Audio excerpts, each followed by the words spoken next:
like to congratulate everybody who has brought this bill to this point. First of all, of course, the cross-party efforts. Secondly, the government for actually listening and acting. And thirdly, the amazing campaigners, mostly from the women's sector, who have rallied around this bill and sent us the most superb briefings. It's obvious from listening to the debate today that many noble lords have taken those briefings very seriously and are bringing up the issues that were in there. I was struck by the Noble Lady of the Minister's opening speech. I thought that was very powerful. I thought that the Labour front bench response by the Noble Lord Rosser was also very powerful. And quite honestly, we're at a point now, and this is a good bill, and we can still improve it. I would like to outline a few of the things that I think would definitely improve this bill.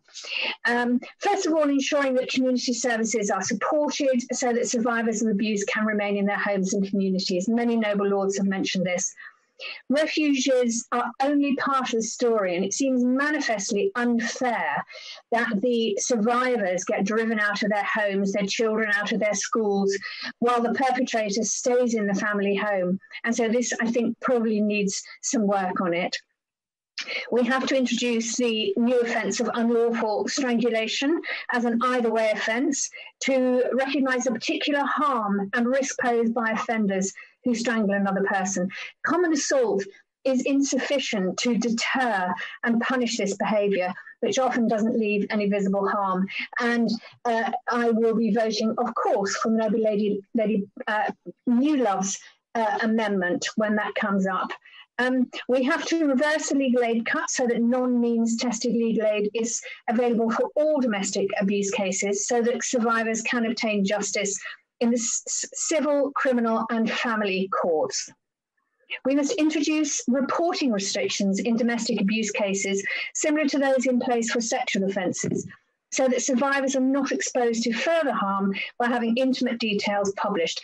Section 49 of the Youth Justice and Criminal Evidence Act 1999 is just not sufficient here. We must implement and fund specialist training for all police forces and other agencies to properly understand domestic abuse and to overcome their own inherent views, behaviours and biases on the issue.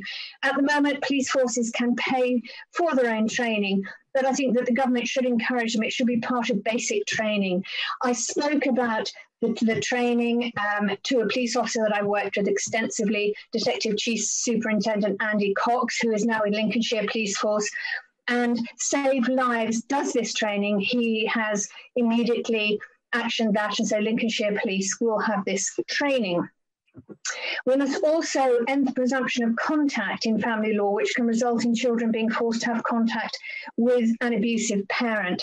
I also thought that the Noble Lady Greengross was absolutely right in saying that the elderly also suffer this sort of abuse.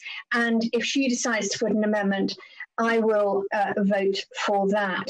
And it struck me as well that it's, as the Noble Lady Lister of Bertisat said, this is a good bill, but it can be a great bill if we actually do amend it, if the government can listen and accept that although there will be later opportunities to improve the bill, actually improving it now would be the quickest, safest and most effective way of ending this toxic behaviour.